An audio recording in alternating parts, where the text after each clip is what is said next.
திமுக சட்டசபையில திணறுது. ஒவ்வொரு நாளும் நீங்க என்ன அவங்க எதையோ நினைச்சுன்னு வந்தாங்க உள்ள. நம்ம பார்த்துக்கலாம், நம்ம பார்க்காதுதான். நீங்க எல்லாம் பழைய பீஸு. இன்னைக்கு இருக்கிற பசங்க கிட்ட உங்களால ஒண்ணுமே செய்ய முடியாது.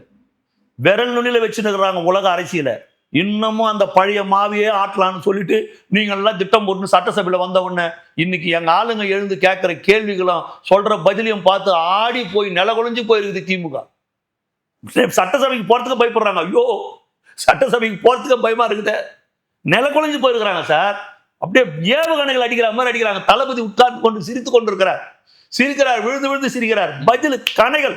இவருடைய மொழி சரியில்லை, இவர் ரொம்ப தடிப்பா இருக்கிறாரு, இவர் ஆள் குள்ளமா இருக்கிறாரு, இப்படி உருவ கேலி செஞ்சுக்கின்னு இந்த மாதிரி இந்த மாதிரி விதண்டாவாதங்களை செஞ்சுக்கின்னு நீங்க இந்த மாதிரிலாம் செய்வீங்கன்னா நாங்க லைவ் வச்சிருக்கிறோம். எங்களுக்கு மடியில கனம் கிடையாது, வழியில பயம் கிடையாது. நாங்க லைவ் வச்சிருக்கிறோம். உங்க யோகியத்தை தேடிட்ட தமிழ்நாட்டு மக்களுக்கு இவ்வளவு காலம் ஏமாத்திருந்தீங்க இல்லையா? இந்த மக்களை ஏமாத்திருந்தீங்கல்ல. உள்ள ஒண்ணு நடக்கும், வெளியே வந்து வேற எதனா பேசுவீங்க விட்டா.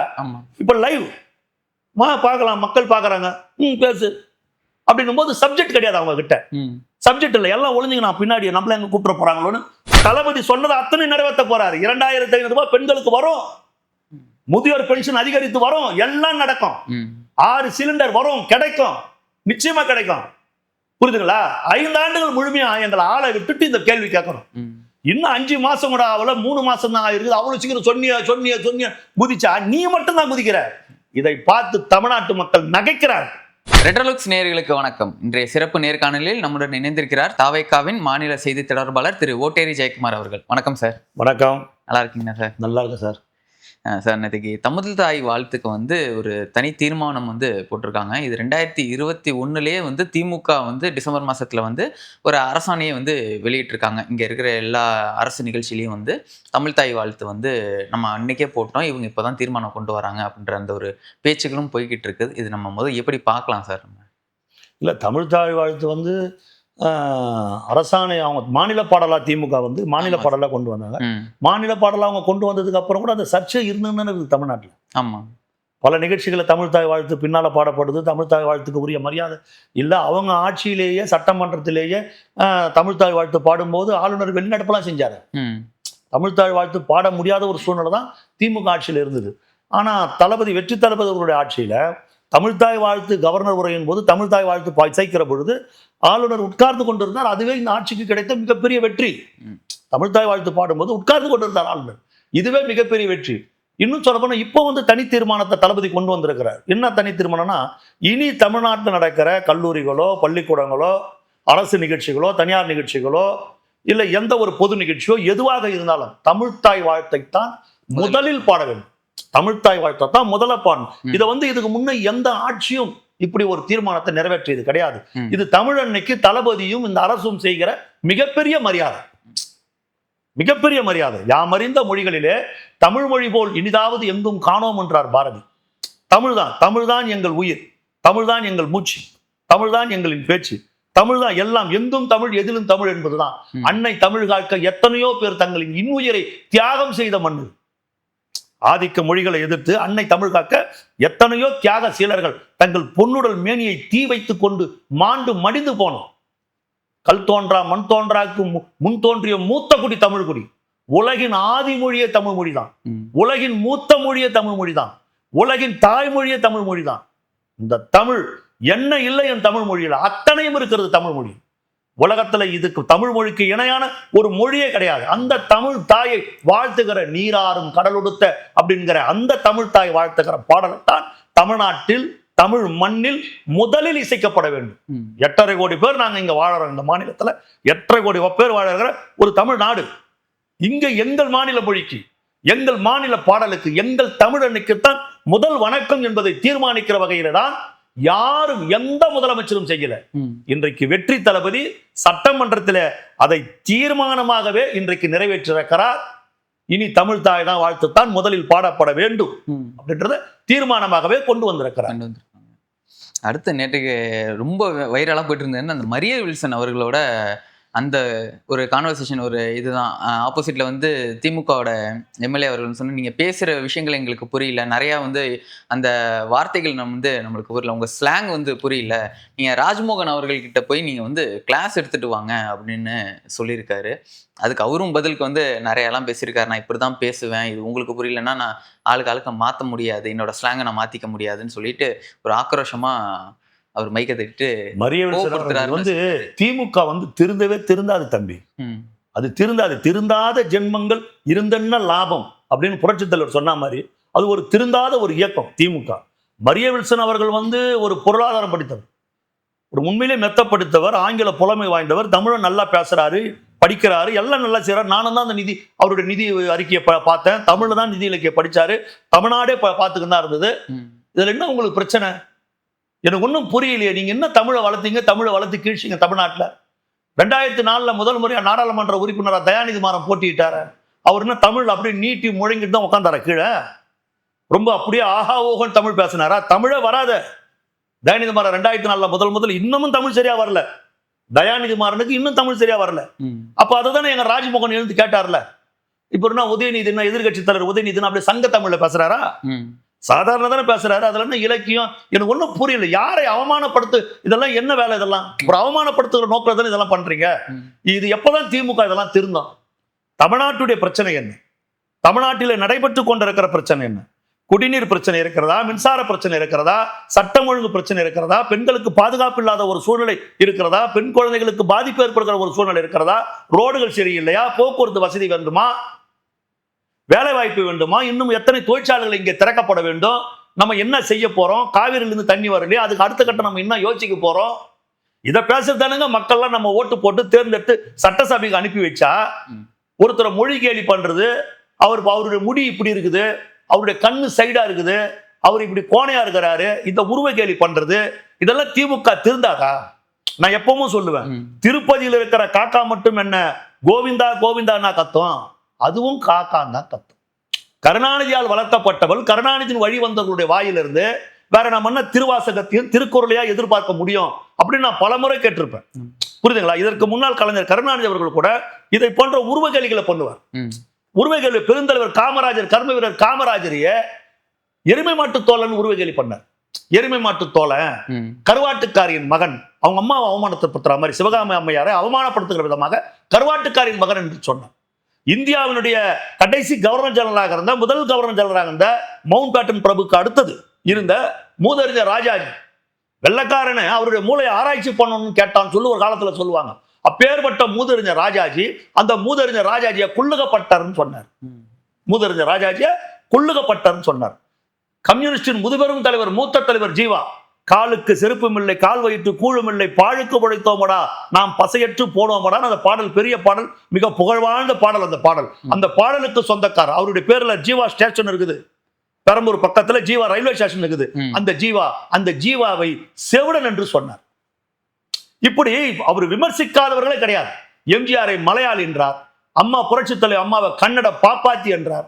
கருணாநிதி விமர்சிக்காதவர்கள் கிடையாது. இந்த மாதிரி இது இப்படியே விமர்சிக்கிறவங்க இவங்க, இப்படியே தரம் தாழ்ந்து கேவலமான அரசியல், கீழ்த்தரமான அரசியலை செய்பவர்கள், கீழ்த்தரமான அரசியலை செய்யறவங்க. புரியுதுங்களா? இப்போ இந்த நிலைமை மாறணும். இந்த மாதிரிலாம் தயவு செய்து உருவகேலி பண்ணாதீங்க. இப்போ மரியவெல்சன் அதுக்கு ஏன் விளக்கம் கொடுத்தாருல, நான் நல்லா தானே பேசுறேன், நான் இவ்வளவுதான் பேச முடியும். அதுதான் ராஜ்மோகன் சொல்றாரு. மதுரை தமிழ் ஒரு மாதிரி இருக்கும், சென்னை தமிழ் ஒரு மாதிரி இருக்கும், திருச்சி கொங்கு தமிழ் ஒரு மாதிரி இருக்கும், ஒவ்வொரு மாவட்டம், கன்னியாகுமரியில் ஒரு மாதிரி பேசுவாங்க, ஒவ்வொரு மாவட்டத்தில் ஒரு விதமான தமிழ் பேசுவாங்க, ஒரு விதமான தமிழ் பேசுவாங்க. இதுல என்ன உங்களுக்கு என்ன பிரச்சனை? இப்ப நாங்க திருப்பி கேட்கட்டோமா, சுதந்திர தினத்துக்கு வித்தியாசம் தேதி தெரியாதவர் ஸ்டாலின், உண்மையா இல்லையா? சுதந்திர தினத்தை ஆகஸ்ட் 15, 1947 ஆகஸ்ட் 15 சுதந்திர தினம் சின்ன குழந்தை கூட சொல்லும். ஆனா பொது மேடையில ஜனவரி 25 சுதந்திர தினம், ஜனவரி 25 இல்லையா, பிப்ரவரி 18 சுதந்திர தினம் சொன்னாரா இல்லையாங்க? சொன்னாரா இல்லையா? பொது மேடையிலேயே 5000 ரூபாயும் 3000 ரூபாயும் சேர்ந்தா 10,000 ரூபாயும் சொன்னாரா இல்லையா? பொது மேடையில சொன்னாரா இல்லையா? இன்னும் இடத்துல எடப்பாடி பழனிசாமி முதலமைச்சராக இருக்கும்போது கம்ப ராமாயணத்தை இயற்றியவர் சேக்கிழார்னு சொன்னாரா இல்லையா? நான் என்ன ஒன்றும் புரியல, எனக்கு கேள்வியும் பதிலும் அதுலயே இருக்குது. கம்ப ராமாயணத்தை இயற்றியவர் யாருன்னு கேட்டா கூட நீ குழப்பமாத்துல ஒரு வித்தியாசம் இருக்குது. ராமாயணத்தை இயற்றியவர் வால்மீகி. அதை மொழிபெயர்த்தவர் கம்பர்.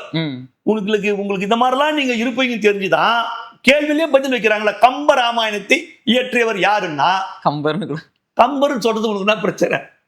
அதை சேக்கிழார்னு சொல்லிட்டு போன அதிமேதாவி எடப்பாடி பழனிசாமி. இவங்கெல்லாம் அவர் மரியவில்சன் அவரு சரியா பேச மாட்டேன், இதெல்லாம் எப்படி? அது முதல்ல பினான்சியலை பத்தி போய் மரியவில்சன் கிட்ட கத்துங்க. பினான்சியல் என்ன அதை தயவுசெய்து அங்க போய் கத்துங்க. புரியுதுங்களா? மிகப்பெரிய ஜாம்பவான்கள், படித்தவர்கள், பண்பாளர்கள், திறமை வாய்ந்தவர்கள்லாம் இந்த ஆட்சியில அமைச்சர்களா இருக்கிறாங்க. திணறுது சார் திமுக சட்டசபையில திணறுது. ஒவ்வொரு நாளும் நீங்க என்ன அவங்க எதையோ நினைச்சுன்னு வந்தாங்க உள்ள, நம்ம பார்த்துக்கலாம், நம்ம பார்க்காதுதான். நீங்க எல்லாம் பழைய பீஸு. இன்னைக்கு இருக்கிற பசங்க கிட்ட உங்களால ஒண்ணுமே செய்ய முடியாது. விரல் நுனியில வச்சுன்னு இருக்கிறாங்க உலக அரசியல. இன்னமும் அந்த பழைய மாவியே ஆட்டலான்னு சொல்லிட்டு நீங்க எல்லாம் திட்டம் போட்டு சட்டசபையில வந்த உடனே இன்னைக்கு எங்க ஆளுங்க எழுந்து கேட்கிற கேள்விகளும் சொல்ற பதிலையும் பார்த்து ஆடி போய் நிலகுலைஞ்சு போயிருக்குது திமுக. சட்டசபைக்கு போறதுக்கு பயப்படுறாங்க. ஐயோ, சட்டசபைக்கு போறதுக்கு பயமா இருக்குது. நிலகுலைஞ்சு போயிருக்கிறாங்க சார். அப்படியே ஏவுகணைகள் அடிக்கிற மாதிரி அடிக்கிறாங்க. தளபதி உட்கார்ந்து கொண்டு சிரித்து கொண்டிருக்கிறார், விழுந்து விழுந்து சிரிக்கிறார். பதில் கணைகள். ராஜ்மோகன் அப்படி எழுந்துக்கிறாருனால அப்படியே திமுக அப்படி ஆடுது, பயப்படுது திமுக. ஒரு திமுக எம்எல்ஏ எழுந்து சொல்றாரு, என் வீட்டுல என் பொண்ணுங்க 2 பேர் சொன்னாங்க, அப்பா சட்டசபைக்காப்பா போறீங்க, பாவம்பா விஜய் அங்கிள், அவருக்கு ஒண்ணுமே தெரியாதுப்பான்னு சொன்னாங்க அப்படின்னா உடனே எழுந்து ராஜ்மோகன் எவ்வளவு அழகா பதில் சொல்றாரு. ஆமா, எங்க தலைவருக்கு தெரியாதுதான், கொள்ளை அடிக்க தெரியாது, ஊழல் செய்ய தெரியாது, ஊர் பணத்தை எடுத்து தான் வீட்டு உலையில போட்டுக்க தெரியாது, அடுத்தவன் பணத்தை மாட மாளிகை கோட கோபுரம் கட்டி வாழ தெரியாது. எவ்வளவு அழகா பேசினாரு. நிலை குலைஞ்சு போச்சு திமுக, நிலை குலைஞ்சு போச்சு. ஏங்க தைரியமா உட்காந்துக்கிறாங்க. ஊழல் செய்யாத ஆட்சி, ஊழல் இல்லாத ஆட்சி, லஞ்சத்தை ஒழிப்போம் அப்படின்னு சொல்லக்கூடிய தைரியம், தில்லு, திராணி தமிழ்நாட்டில் யாருக்கு இருக்குது? தளபதியை விட்டா யாருக்கு இருக்கு அந்த தில்லும் தைரியமும்? உட்கார்ந்து பதில் சொல்ல முடியல. அப்போ இதை திசை மாற்றணும், இதை மடை மாற்றணும். அப்போ இவருடைய மொழி சரியில்லை, இவர் ரொம்ப தடிப்பா இருக்கிறாரு, இவர் ஆள் குள்ளமா இருக்கிறாரு, இப்படி உருவ கேலி செஞ்சுக்கின்னு இந்த மாதிரி விவாதம், இந்த மாதிரி விதண்டாவாதங்களை செஞ்சுக்கின்னு நீங்க இந்த மாதிரிலாம் செய்வீங்கன்னா நாங்க லைவ் வச்சிருக்கிறோம். எங்களுக்கு மடியில கனம் கிடையாது, வழியில பயம் கிடையாது. நாங்க லைவ் வச்சிருக்கிறோம். உங்க யோகியத்தை தேடிட்ட தமிழ்நாட்டு மக்களுக்கு இவ்வளவு காலம் ஏமாத்திருந்தீங்க இல்லையா? இந்த மக்களை ஏமாத்திருந்தீங்கல்ல. உள்ள ஒண்ணு நடக்கும், வெளியே வேற எதனா பேசுவீங்க விட்டா. இப்ப லைவ் பார்க்கலாம், மக்கள் பாக்குறாங்க, பேசு அப்படின்னும் போது சப்ஜெக்ட் கிடையாது அவங்க கிட்ட. சப்ஜெக்ட் இல்லை, எல்லாம் ஒளிஞ்சுங்க, நான் பின்னாடி நம்மள எங்க கூப்பிட போறாங்களோன்னு திமுக ஒளிறான். ஏன்னா எங்காலும் தான் எழுந்து ஆடுறாங்களே. ஒரு அமைச்சர் ரகுபதி சொல்றாரு 3% நீர்வளத்துறையில 3% கமிஷன் அப்படின்னு பொங்கி எழுதுறாரு. உடனே எங்களுடைய பொதுச்செயலாளர் ஆனந்தன், ஏன் நேர்மை எப்பவுமே கோவப்படும், உண்மை எப்பவுமே கோவப்படும். பொங்கி எழுந்துக்கிறார். உடனே சொல்றாரு, யாரை பார்த்து கேட்கிற 3% யார் சொல்லிச்சு, யார் வாங்குறது?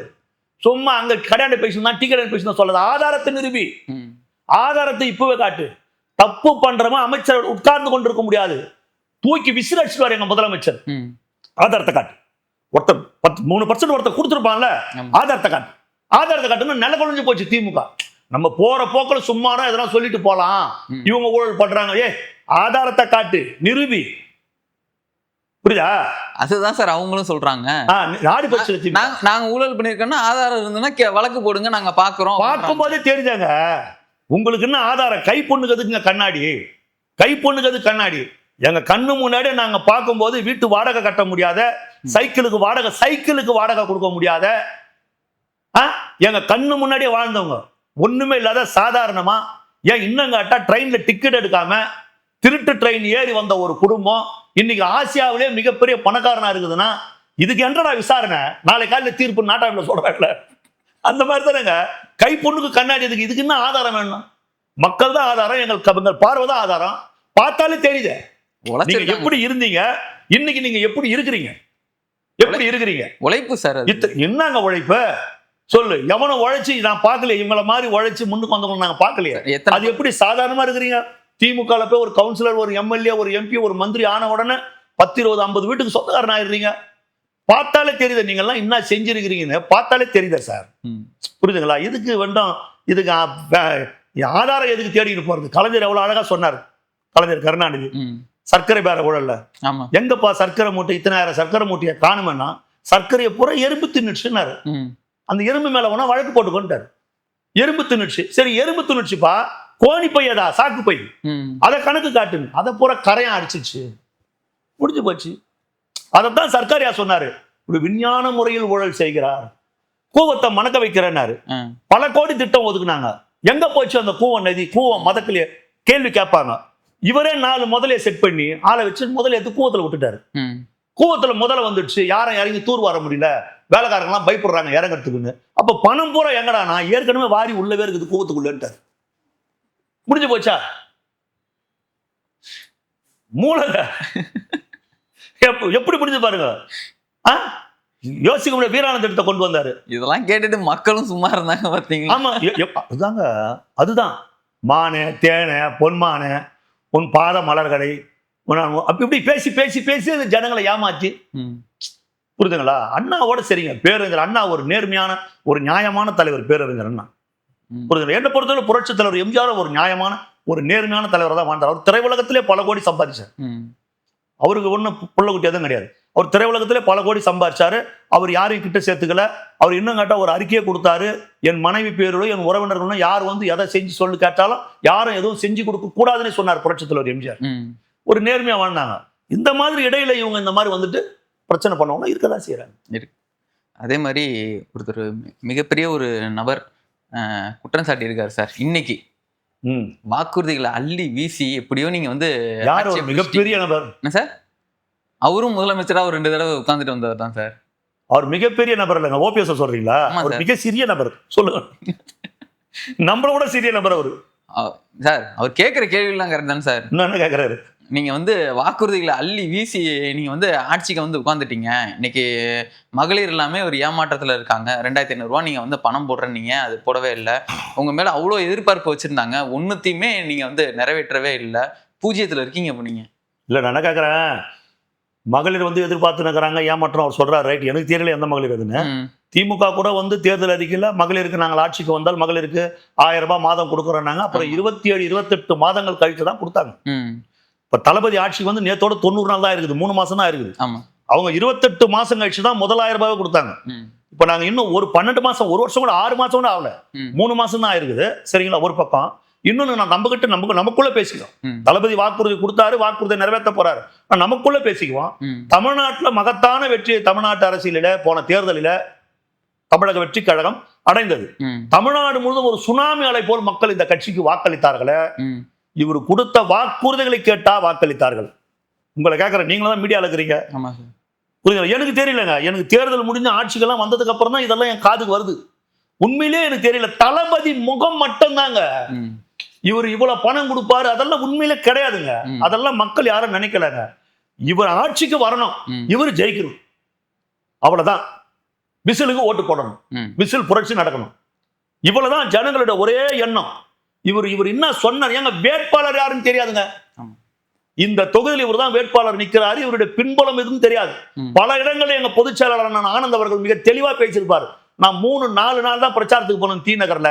நான் பிரச்சாரத்துக்கு கூட சரியா போல, ஆனா மக்கள் ஓட்டு போட்டு எனக்கு ஜெயிக்க வச்சுட்டாங்க. எனக்கா ஓட்டு போட்டாங்க? தளபதி முகத்துக்கு ஓட்டு போட்டாங்க, புரியுதுங்களா? தளபதி முகத்துக்கு ஓட்டு போட்டாங்க. ஆனா தேர்தல் வாக்குறுதியில தலைவர் சொன்னார், அதை நிறைவேற்ற தான் போறாரு. இப்பதான் 3 மாசம் ஆயிருக்குது, நிறைவேற்ற தான் போறாரு. எவ்வளவு அழகா திருமணமாகிற ஒரு பெண்ணுக்கு திருமணம் என்பது அவர்களுடைய கனவு. ஒரு திருமணமாகிற பெண்களுக்கு 1 சவரன் தங்க நகையும் ஒரு நல்ல பட்டுப்புடவையும் கொடுப்பேன்னு இப்ப அறிவிச்சிருக்கிறாரு. இது சாதனை இல்லையா?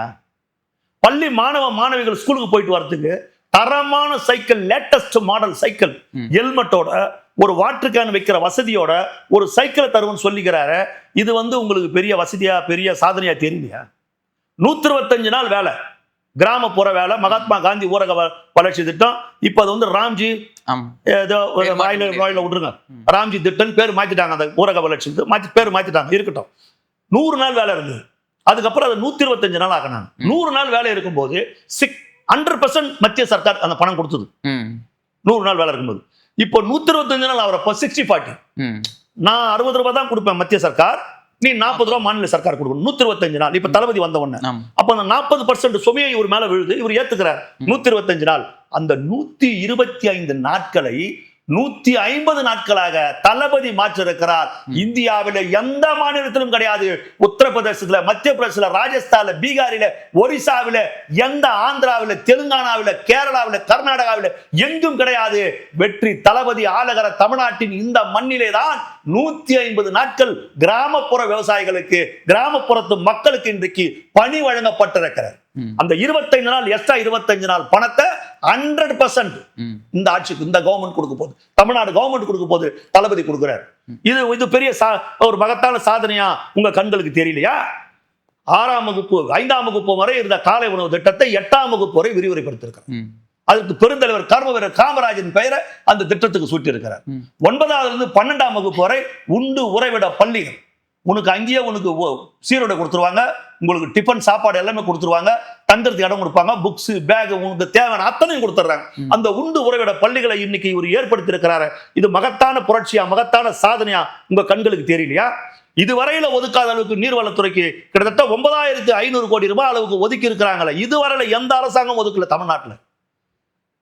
அது இதெல்லாம் எனக்கு ஒன்றும் புரியல. இதெல்லாம் சாதனையா தெரியல. 200 யூனிட் மின்சாரம் கொடுத்தாங்க, அது உங்களுக்கு சாதனையா தெரியல.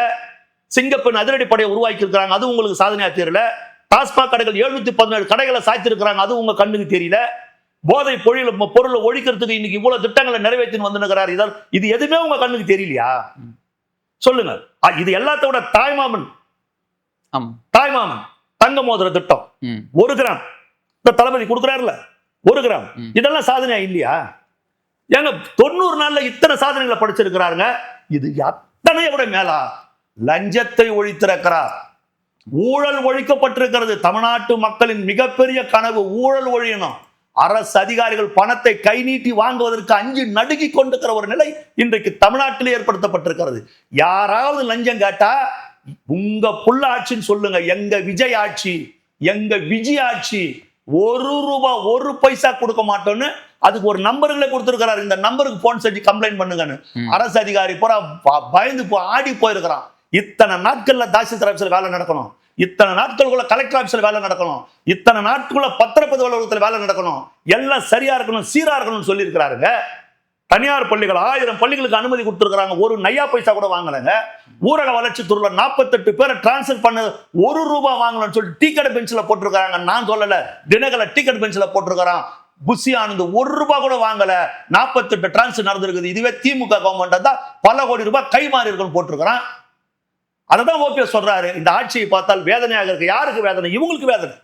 ஐயோ, இவ்வளவு நேர்மையான ஒரு ஆட்சி வந்துடுச்சு, எங்கேயுமே ஊழல் இல்லையே, லஞ்சம் இல்லையே, இவ்வளவு 90 நாட்களுக்குள்ள இத்தனை திட்டத்தை அறிவிக்கிறாரு. இவரை இன்னும் 5 ஆண்டுகள் முழுமையா ஆள விட்டா இன்னும் எத்தனை திட்டங்கள் வருமோ? எல்லாமே தளபதி சொன்னது அத்தனை நிறைவேற்ற போறாரு. 2500 ரூபாய் பெண்களுக்கு வரும், முதியோர் பென்ஷன் அதிகரித்து வரும், எல்லாம் நடக்கும். 6 சிலிண்டர் வரும், கிடைக்கும், நிச்சயமா கிடைக்கும். புரியுதுங்களா? 5 ஆண்டுகள் முழுமையா எங்களை ஆளை விட்டுட்டு இந்த கேள்வி கேட்கணும். இன்னும் 5 மாசம் கூட ஆகல, 3 மாசம் தான் ஆயிருக்குது. அவ்வளவு சீக்கிரம் சொன்னிய குதிச்சா நீ மட்டும் தான் குதிக்கிற. இதை பார்த்து தமிழ்நாட்டு மக்கள் நகைக்கிறார், வேதனைப்படுறாங்க. ஏன்னா நாங்களே சும்மா இருக்கிறோம். இவ்வளவு வேலை பண்ணி வச்சுட்டு போயிருக்கிறீங்க, இத்தனை லட்சம் ரூபாய் கடன் வாங்கி வச்சுட்டு போய்க்கிறீங்க, 10 லட்சம் கோடி கடன் இருக்குது. இவ்வளவு பெரிய கடனை எப்படி, இந்த கடனுக்கான வட்டியை எத்தனை ஆயிரம் கடன் வாங்கணும்னு தெரியல, அவ்வளவு கடன் வாங்கி வச்சிருக்கிறீங்க. தமிழ்நாட்டை அப்படியே திருப்ப முடியாத அளவுக்கு 52 இருந்து அத்தனை பேரும் வாங்கி மூதறிஞர் ராஜாஜி, பெருந்தலைவர் காமராஜர், அறிஞர் அண்ணா, கலைஞர் கருணாநிதி, புரட்சித் தலைவர் எம்ஜிஆர், புரட்சித் தலைவர் அம்மா, ஓபிஎஸ், இபிஎஸ், இன்னும் இடையில வந்த ஜானகி அம்மா, நாவலர் நெடுஞ்செழிய, அத்தனை பக்தவச்சலம், அத்தனை முதலமைச்சர்களும் வாங்கின கடன் 5 லட்சம் கோடி. ஸ்டாலின் மட்டும் வாங்கிய கடன் 5 லட்சம் கோடி. இவர் ஒரு ஆள் மட்டும் 5 வருஷத்துல 5 லட்சம் கோடி. மொத்தம் 10 லட்சம் கோடி தமிழ்நாட்டுடைய கடன். 8 சார் 13 ஆகிட்டாங்க. இப்போ 13 லட்சம் சில திட்டங்கள் 13 லட்சம் கோடி. எல்லாம் திமுக செஞ்சுட்டு போன சாதனை. இப்படி ஒரு நாசக்கார, ஒரு கேவலமான, கீழ்த்தரமான, ஒரு நிர்வாக திறமை இல்லாத ஒரு ஆட்சியை நீங்க நடத்திட்டு 3 மாசம் தான் ஆகுது வந்து. அவ்வளவு சீக்கிரம் முடியல உங்களால. எரியுது. ஆகஸ்ட் 15ஆம் தேதி கோட்டை கொத்தளத்துல கொடி ஏத்த போறாரு. ஐயோ, எங்களால முடியலையே. இவ்வளவு சாதிக்கிறாரு இந்த சின்ன வயசுல. நம்ம கண்ணில் விரல விட்டு ஆட்டிட்டாரு, நம்மள ஓட ஓட விரட்டி அடிச்சுட்டாரு. மக்கள் மொத்த பேரும் இவர் பின்னாடி நிக்கிறாங்களே. எங்க போனாலும் கூட்டம் கூடுது, எங்க போனாலும் மக்கள் ஆர்ப்பரிக்கிறாங்களே, ஆரவாரம் செய்கிறாங்களே, உண்மையான மக்கள் தலைவனை பார்க்கறாங்களே. இதுவரையில் அப்படி கிடையாது. முதலமைச்சர் அவர் பார்த்துன்னு போவார், அவர் பார்த்துன்னு வருவார். அப்படி கூட்டத்தை நிற்க வைக்கணும்னா ஆளுக்கு 500 1000 பிரியாணி குவார்டர் கொடுத்து நிற்க வைக்கணும். கடமைக்கு நிற்பான், கயிறு கட்டி வைப்பான், எவனும் கயிறை தாண்ட மாட்டான். அப்படியே கொம்முன்னு இருப்பான். அவர் பார்த்துட்டு போவாரு. இன்னைக்கு போலீஸால கட்டுப்படுத்த முடியலையே கூட்டத்தை. அப்போ போலீஸே பார்க்குது, இதுதான் மாஸ் லீடரா, இதுதான் மக்கள் தலைவரா, நாங்க கேள்விப்பட்டிருக்கோம், நேரில் பார்க்கிறோமே. அப்படியே மக்கள் ஆர்ப்பரிக்கிறாங்களே, இப்பேற்பட்ட ஒரு தலைவனுக்கு கீழே நாமெல்லாம் வேலை செய்யணுமே அப்படின்னு போலீஸ் நினைக்கிறாங்க. சார், ஒரு வீடியோல பாக்குறேன், தளபதி நடந்து வராரு, கோயம்பேட்டில் அந்த ஆய்வு பண்ணிட்டு நடந்து வராரு, ஒரு பெண் போலீஸ் இப்படி கை வச்சுட்டு தளபதினு கத்திடுச்சு. முடியல, அதால நீ வேலையே எனக்கு பிரச்சனை பரவாயில்ல, எங்க அண்ணன் என் கண்ணு முன்னாடி போறாரு, எப்படி நான் கத்தாம இருக்க முடியும்? அந்த அளவுக்கு இருக்குதுங்க இவருடைய எழுச்சி. அதை நம்மளால முடியல, தூங்க மாட்டாங்க, தூக்கம் வரல, அதுதான் உண்மை. கண்டிப்பா சார், நிறைய விஷயங்களை பத்தி நம்ம பேசணும். தொடர்ந்து பல நேர்காணல்களில் நம்ம இதை பத்தி பேசுவோம் சார். மிக்க நன்றி. நன்றி.